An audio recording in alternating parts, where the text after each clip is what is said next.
قل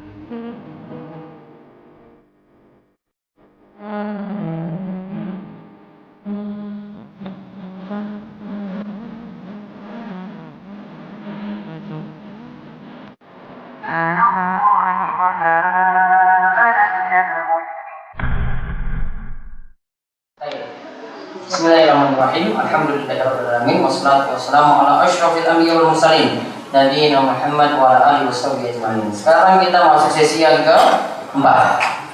Judulnya, siapakah golongan yang mendapatkan pertolongan Allah? Man hiya tha'ifah al-mansurah. Siapakah golongan yang mendapatkan pertolongan Allah, atau siapakah golongan yang selamat? Kita lihat di sini bahasan keempat. Siapakah golongan yang mendapat pertolongan Allah itu? Untuk menemukan jawaban dari pertanyaan tersebut, mari kita perhatikan hadis-hadis Nabi Shallallahu Alaihi Wasallam berikut ini. Lihat, jadi kalau kita sebut firqatun najiyah, ini juga kita dapat istilah baru, Tha'ifah al-mansurah, golongan yang diberi pertolongan. Kalau tadi kita sebut golongannya selamat, kalau ini golongan yang diberi pertolongan oleh Allah. Ini istilah yang sama. Namun kita lihat ada hadis tentang Tha'ifah al-mansurah, golongan yang diberi pertolongan. Dibaca, Rasulullah Shallallahu Alaihi Wasallam bersabda, akan senantiasa ada di kalangan umatku yang memperjuangkan kebenaran, yang tidak akan membahayakan mereka sedikitpun orang-orang yang hendak menghinakannya hingga datang keputusan Allah atau kiamat. Hadis ini diriwayatkan oleh Muslim. Baik, kita lihat, akan senantiasa ada di kalangan umatku yang memperjuangkan kebenaran yang tidak akan membahayakan mereka sedikit pun orang-orang yang hendak menghinakannya hingga datang keputusan Allah. Ini hadisnya sudah kita lewat, dan itulah kalimat yang dikatakan Tha'ifah ya al-mansurah, disebutkan dalam hadis ini. Ada lagi hadis yang lainnya. Rasulullah Shallallahu Alaihi Wasallam bersabda, bila penduduk Syam telah rusak, maka tidak ada kebaikan lagi pada kalian, dan akan senantiasa ada di kalangan umatku yang mendapat pertolongan dari Allah, di mana penghinaan orang-orang tidak akan membahayakan mereka sedikitpun hingga hari kiamat. Hadis ini sahih, diriwayatkan oleh Ahmad. Baik, bila penduduk Syam itu telah rusak, idza fasada ahlus Syam, jika penduduk Syam itu telah rusak, fala khaira fikum, maka tidak ada kebaikan lagi pada kalian, dan akan senantiasa wala yazalu unasun min ummati mansurun, dan akan senantiasa ada di kalangan umatku yang mansurun, mendapatkan pertolongan dari Allah. La yadurruhum man khadalahu hatta taqumas saa'ah, tidak akan, di mana penghinaan orang-orang tidak akan membahayakan mereka sedikit pun hingga hari kiamat. Inilah juga disebut golongan yang mendapatkan pertolongan. Terus sekarang kita lihat siapakah mereka yang mendapatkan pertolongan. Ibnu Mubarak berkata, menurutku mereka adalah para ahli hadis. Nah, berarti di garis bawahi, mereka itu para ahli hadis. Dia berpegang teguh dengan hadis, yang memang pakar hadis, ikut prinsip yang ada dalam hadis. Al-Bukhari berkata, Ibnu Madini berkata, mereka adalah para ahli hadis. Mereka juga adalah para ahli hadis, bagaimana kata Imam Al-Bukhari dari Ibnu Madini. Terus Imam Ahmad bin Hanbal berkata, jika kelompok yang mendapatkan pertolongan dari Allah itu bukan para ahli hadis, maka saya tidak tahu lagi siapa mereka. Jika kelompok yang mendapatkan pertolongan dari Allah itu bukan para ahli hadis, saya tidak tahu lagi siapakah mereka.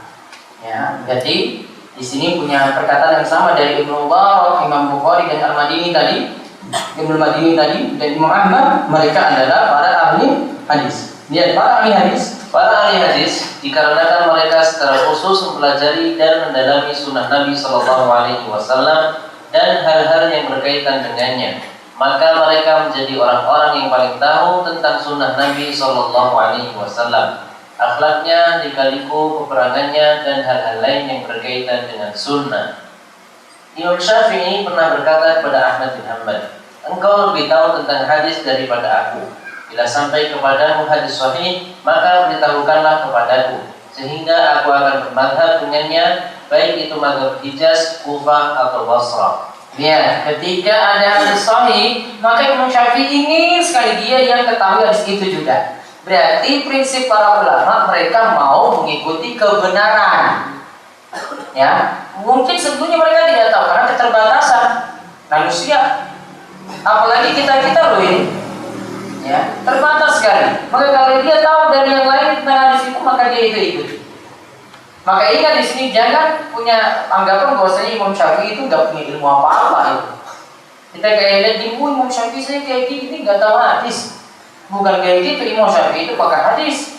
Namun mungkin ada hadis yang luput dari beliau. Kalau ada yang tahu hadis sahih dan itu beliau belum tahu, beliau akan ikuti. Hadis sahih yang beliau belum tahu, beliau akan ikuti.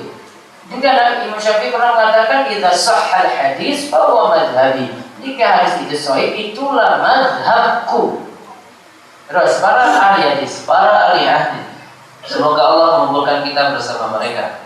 Tidak fanatik kepada pendapat orang tertentu, betapapun tinggi derajat orang tersebut. Mereka hanya fanatik kepada Rasulullah Shallallahu Alaihi Wasallam. Nah, lihat, digarisbawahi, tidak fanatik kepada pendapat orang tertentu.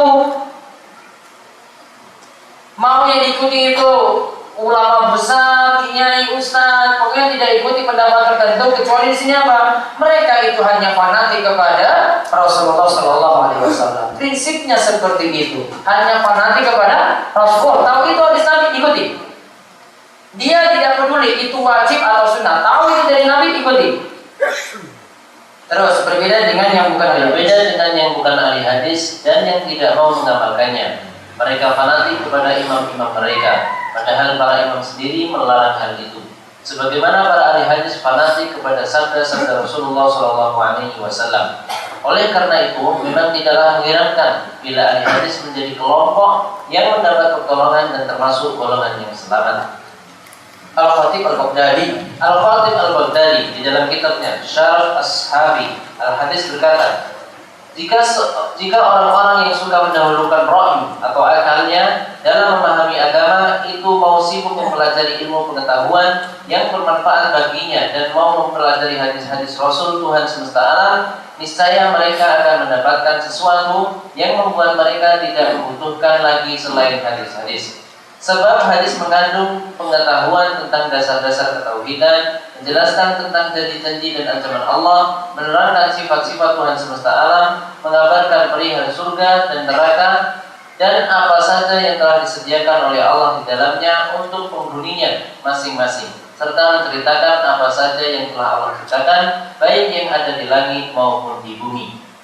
Di dalam hadis terdapat kisah-kisah para nabi dan berita-berita tentang orang-orang yang zuhud dan tentang kekasih Allah, juga berisi nasihat orang-orang bijak, perkataan para ahli fikih, serta khutbah-khutbah Rasul beserta mukjizat-mukjizat beliau.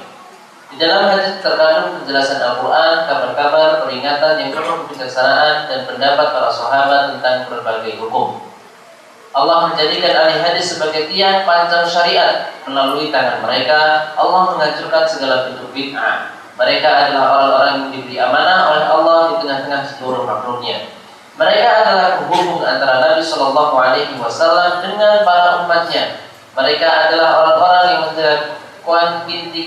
keotentikan isi hadis. Cahaya mereka senantiasa berkilau dan kemuliaan mereka tidak akan pernah sirna. Setiap golongan akan selalu memperturunkan hawa nafsu dan mendahulukan akal pikirannya, kecuali para ahli hadis. Kitab Allah adalah bekal para ahli hadis, sedang hadis adalah alat hujjah mereka. Rasulullah SAW adalah masuk dalam kelompok mereka. Sekaligus kepada beliaulah mereka menisbatkan diri.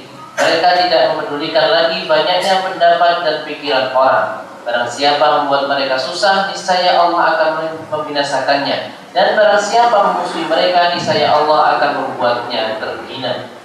Wahai Allah, jadikanlah kami termasuk golongan para ahli hadis. Berilah kami kekuatan untuk mengamalkannya, mencintai orang-orang yang mahir tentangnya, dan membantu orang-orang yang hendak mengamalkannya. Baik, lihat. Berarti di sini prinsip ahli hadis. Lihat satu poin yang disebutkan oleh Al-Khatib Al-Baghdadi. Jika orang yang suka mendahulukan rohyu atau akalnya dalam memahami agama, berarti orang yang dikatakan tadi ahli hadis itu mendahulukan dalil daripada akal. Ini teguran dari beliau. Beliau ingatkan orang yang mempelajari hadis, yang disebut ahli hadis tadi mendahulukan apa? Dalil daripada akal. Akalnya dia nanti tunda dulu. Karena akal kadang tidak bisa menjangkau semuanya. Memikirkan yang macam-macam saya tidak bisa. Akal memikirkan dirinya sendiri saya tidak bisa. Memikirkan roh itu bentuknya gimana saja akal nggak bisa. Memikirkan gimana besok itu mau berbuat apa juga tidak bisa akal itu. Akal terbatas sekali. Sehingga akal kita tidak bisa mendahulukan dalil. Akal tidak bisa tahu di depan daripada dalil, nggak bisa. Maka kalau orang itu punya prinsipnya benar, dia mendahulukan apa? Dalil daripada akalnya. Maka ini sekaligus membantah apa yang dikatakan oleh Al-Khatib Al-Baghdadi ini untuk membantah pemahaman orang-orang liberal. Liberal itu mendahulukan apa? Akal dulu, akal di depan. Akal di depan, dalil nanti. Dalil kalau tidak sesuai dengan akal, akal yang dimenangkan, dalil ditolak. Kalau akal tidak masuk lagi, prinsip-prinsip dia dalam logika-logika itu tidak masuk lagi, ya akal ditolak dalam hal itu. Karena dia mau memainkan di sini, oh ini nggak bisa, ini nggak masuk di akal itu. Akal selalu didahulukan. Maka prinsip ahli hadis tadi adalah mendahulukan dalil daripada mendahulukan akal. Di sini juga beliau katakan setiap golongan akan selalu mempertemukan hawa nafsu dan mendahulukan akal pikirannya, kecuali para ahli hadis. Berarti para ahli hadis juga punya prinsip mendahulukan dalil daripada akal dan hawa nafsu. Ahli hadis itu mendahulukan dalil daripada akal dan hawa nafsunya sendiri. Dia dahulukan dalil. Hawa nafsunya dia kalahkan. Saya maunya seperti ini, dia kalahkan itu. Keinginan dia kalahkan demi mengikuti apa? Dalil. Berarti kesimpulannya dari siapa kata Ifa al-Mansurah, mereka tadi adalah ahli hadis. Ahli hadis itu bagaimana? Dikatakan tadi sebelumnya para ahli hadis karena mereka secara khusus mempelajari dan mendalami sunnah Nabi SAW di halaman 27 di pertengahan. Mereka secara khusus mempelajari dan mendalami sunnah Nabi SAW dan hal yang berkaitan dengannya. Karena Nabi SAW, karena mereka menjadi orang-orang yang paling tahu tentang sunnah Nabi SAW, akhlaknya, lika-likunya, dan yang lain-lain. Berarti di sini mereka punya konsep untuk mempelajari dan mendalami sunnah Nabi SAW. Tidak hanya mempelajari Al-Quran berarti. Karena kalau Al-Quran sudah otomatis semua pasti yakin dan mau mempelajarinya. Namun kalau hadis masih ada yang menolak hadis dan cuma mendahulukan Al-Quran saja. Gak mau menerima hadis. Apalagi kalau dia itu meyakini ketika tidak disebutkan dalam Al-Quran maka hadis tidak tertolak. Seperti ketika tadi malam saya sebutkan tentang orang yang meyakini tentang penghalalan anjing. Anjing itu halal karena di antara prinsipnya, anjing itu tidak disebutkan penghalalannya dalam Al-Quran. Maka tidak perlu diikuti Al-Quran, berarti lebih benar kita ikuti. Kalau tidak disebutkan berarti hadis ditolak dalam hal ini, bertentangan. Saya pernah bahas tentang masalah ini di website juga, website pemesa.com. Yang prinsip ini prinsip yang keliru sekali. Awalnya kelirunya apa? Terlalu mengagungkan Al-Quran saja, tidak mau menerima hadis. Harusnya hadis diterima. Intinya prinsip Ta'ifah Mansurah, mereka adalah para ahli hadis. Dia mempelajari hadis dan mengamalkan hadis. Ingat, mempelajari hadis dan mengamalkan hadis. Wallahu a'lam. Selesai bahasan keempat dari serial keempat saat ini. Insya Allah nanti jam setengah baru kita bahas lagi untuk sesi yang berikutnya. Kita bahas dulu pertanyaan. Tidak ada Islam kecuali ada jamaah. Tidak ada jamaah kecuali ada imam. Tidak ada imam kecuali ada bayat. Dan tidak ada bayat kecuali dengan taat. Benarkah Ustaz, apakah perbedaan bayat dengan syahadat? Ini kalimat-kalimat dari beberapa golongan yang mengharuskan kita harus berbayat kepada golongannya. Ada lagi lanjutannya ini, yang tidak berbayat maka dia mati jahiliyah. Mati jahiliyah menurut mereka mati kafir. Mati jahiliyah itu menurut mereka mati kafir. Padahal bukan seperti itu maksudnya. Orang musyrik dahulu Mereka itu tidak punya pemimpin. Sehingga kalau disebutkan tidak berbayat kepada Rasul berarti tidak berbayat di sini dikatakan mati jahiliyah dikarenakan dulu orang-orang musyrik tidak mau punya pemimpin. Berarti sifatnya sama seperti orang jahiliyah, yaitu tidak mau punya pemimpin. Itu yang dimaksud. Dan saya sarankan hati-hati dengan kalimat ini. Banyak disalahpahami oleh sebagian golongan yang ingin kelompoknya lebih difanatikan daripada yang lainnya. Harus loyalitas dibangun di atas kelompoknya tadi. Kalimatnya seperti itu biasanya dibingung-bingungkan. Namun keliru. Ustaz, yang dimaksud bumi Syam telah rusak itu bagaimana? Ya pahami saja negeri Syam itu telah rusak. Ya. Al-Syam telah rusak. Ya. Mungkin tanda-tandanya sudah ada saat ini. Wallahu a'lam. Apa hukum itikaf selain 3 masjid dan bagaimana niatnya? Itikaf selain 3 masjid boleh, namun yang 3 masjid yang paling utama, Masjidil Haram, Masjid Nabawi, Masjidil Aqsa.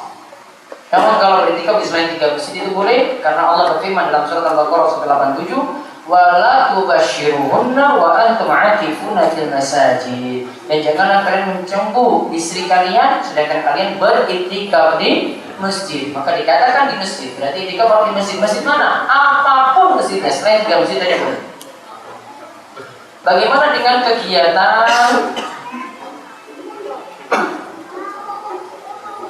unjuk rasa dalam rangka membela umat beragama? Apakah hal itu dianjurkan? Saya sejak dulu tidak senang dengan unjuk rasa dan demo-demo. Gitu. Selesai. Saya sudah bilang, saya itu kampus barat, bukan kampus timur. Kampus barat nggak senang demo-demo. Hanya semua kampus barat. Ya, tahu kampus barat?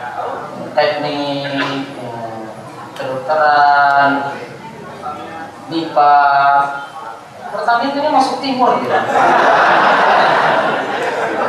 Kalau kecil begini. Jadi belum juga senang. Jadi kalau ditanya nggak akan pernah saya demo. Bapak polisi itu pernah waktu ada mau demo besar-besaran, dia sudah wanti-wanti saya dari jauh-jauh. Ustaz mau pergi berangkat juga. Wah, dari dulu saya nggak mau, percuma saja bilang saya, Pak. Saya nggak mau ikut demo-demo kemana-mana. Gak usah tanya-tanya saya pergi berangkat atau enggak akan berangkat. Dari dulu sudah kayak gitu. Antara firqah dan ta'ifah sama tadi ya, firqah itu kelompok, ya, ta'ifah itu kelompok. Namun ingat, ini bukan maksudnya kelompok tertentu, bukan juga pengajian tertentu, bukan juga ormas tertentu, bukan juga lembaga tertentu. Prinsip yang kita maksudkan di sini. Ta'ifah Mansura, tadi terkotor. Nah, jangan ulama yang nggak tahu prinsipnya seperti apa. Kan tadi sudah disebutkan 11 prinsip ya. 11 tadi ya. Nah, siapa saja yang punya 11 prinsip ini, itulah firqatun najiyah, itulah Ta'ifah Mansura. Mau dia di ujung dunia manapun. Keluar dari 11 prinsip ini, berarti bukan masuk Ta'ifah Mansura, bukan masuk firqatun najiyah. Jadi nggak usah kalian buktikan saja masuk 11 prinsip ini enggak.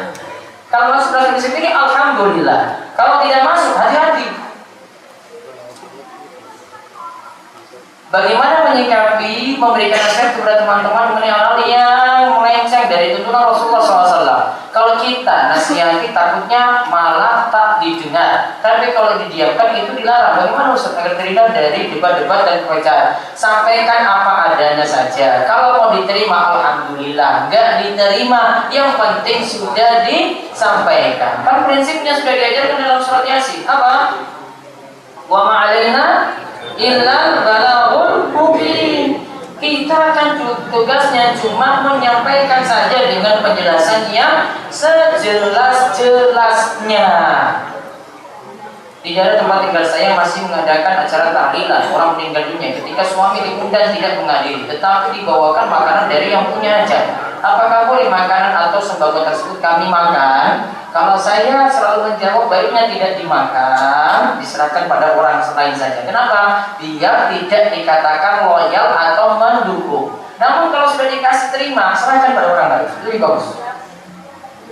Kaitan dengan bagian yang fardu ain yang di Palestina, terus bagaimana sikap kita? Apakah cukup mendoakan? Kalau kita tidak punya kemampuan, kan tadi disebut yang punya kemampuan. Jadi kalau tidak punya kemampuan, tidak dikatakan fardu ain. Berarti kita doakan. Jika taat pada pimpinan yang salah, bagaimana berusahanya? Apakah ditanggung pemimpin? Nanti bedakan taat kepada pemimpin yang zalim untuk dirinya sendiri dengan dia ketika itu salah, kita taati. Nanti kalau dia itu salah terus, apakah kita mesti taati? Lihat, ada prinsip yang pasti kita pegang. Ketaatan itu cuma dalam hal yang makruh saja, tidak boleh dalam maksiat.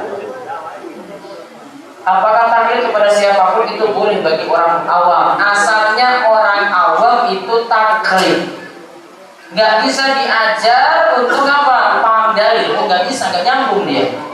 Dia cuma ngertinya ngaji, dapat ilmu ini sudah diamalkan. Jadi kalau mazhabnya orang awam itu adalah kiainya atau ustadznya. Mazhabnya orang awam itu kiainya atau ustadznya. Gak bisa dipaksakan, wah harus kamu itu ikuti sesuai dengan dalil kayak gini. Gak bisa itu.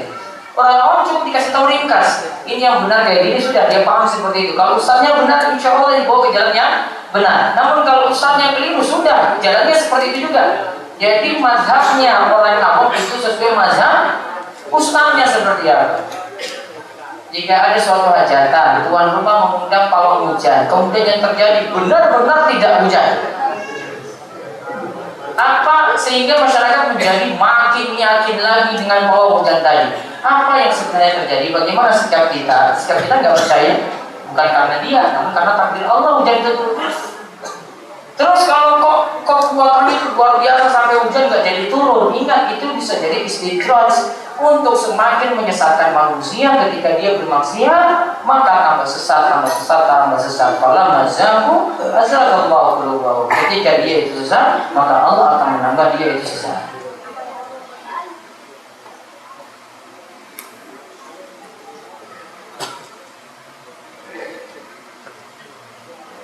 Teman saya menggibah temannya yang tidak ikut acara Rasulullah, buahan, selawatan, apa saja yang saya harus menjawabnya Ustaz? Kalau menggibah orang yang tidak ikut acara-acara tadi, ya berarti yang menggibah itu yang dosa, menjarakan jelek, padahal itu menurut dia jelek, namun itu prinsip yang benar yang diikuti. Terkadang sebagian orang meragukan dalil tentang manhaj firqatul najiyah karena hadisnya dikeluarkan oleh Syekh Al-Albani. Enggak, tadi enggak ada dari Syekh Al-Albani disebutkan di situ. Riwayat ini Syekh siapa soalnya tidak disebutkan di situ. Ya, enggak, dia enggak sebutkan semua dari Syekh Al-Albani di sini. Jadi yang dikatakan ini semuanya mazhabnya Syekh Al-Albani enggak benar, dan enggak tahu posisinya Syekh Al-Albani seperti apa. Syekh Al-Albani itu orang yang bisa menilai beliau, itu orang yang selevel dengan beliau. Orang awam enggak bisa menilai beliau karena enggak belajar.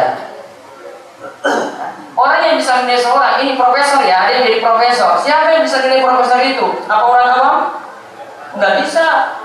Dokter, yang bisa menilai dia, dokter yang baik siapa? Dokter juga. Berarti kalau pakar hadis yang bisa menilai dia pakar hadis adalah yang selevel dengannya, satu tingkatan dengannya. Orang awam nggak bisa menilai siapa. Levelnya nggak ada, jauh. Jauhnya apa? Bagaikan langit dan sumur. Langit dan bumi jauh sekali dengan Syekh Al-Albani. Levelnya nggak ada. Dia kaji hadis, pelajari hadis, mengenal hadis. Kita kalau punya buku beliau, kita malu itu kalau punya buku beliau. Beliau bahas hadis ini aja, silsilah al-hadis at-thaifah, silsilah al-hadis as-sahihah, ada di perpus saya di atas. Ya, dia sudah banyak kayak gitu. Mau baca kitab beliau, kita malu. Ini teliti serius sekali. Nggak ada yang meneliti serius beliau itu. Di perpus saja kerjaannya itu. Ya, kita kerjaannya di luar, kita kerjaannya main HP, ya kan?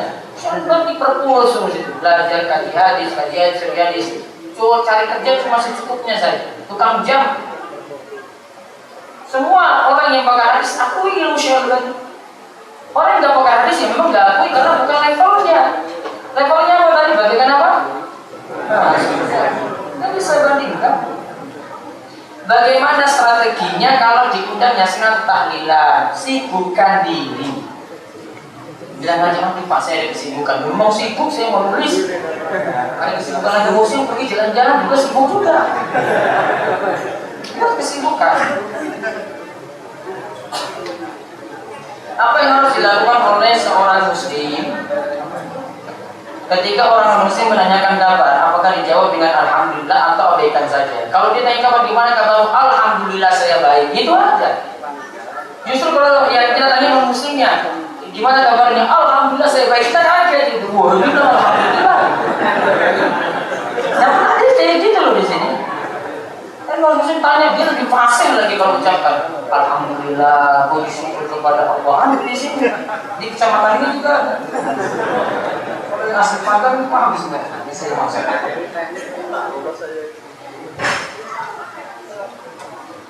Apa beda apa ya? Islam apa?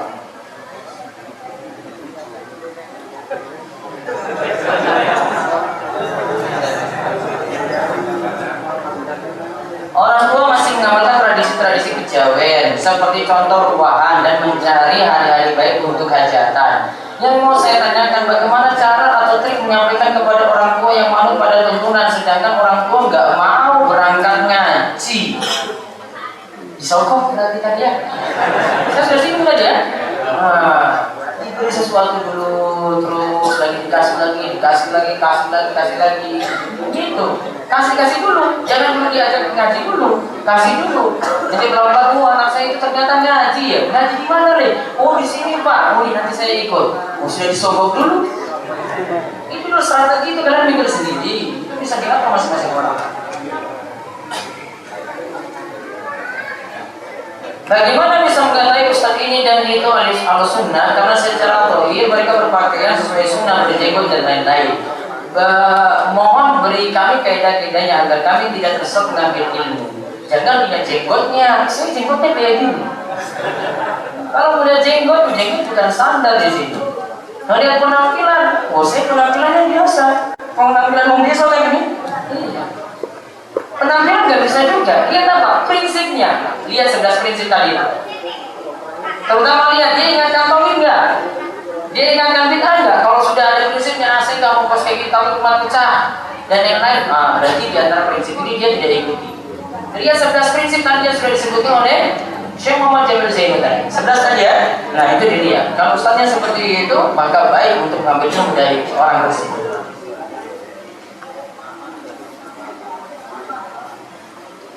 Bagaimana berdakwah dengan organisasi? Karena ada ustadz yang mengatakan berdakwah tidak boleh dengan organisasi karena akan menimbulkan fanatisme. Padahal ada perintah berdakwah dengan golongan.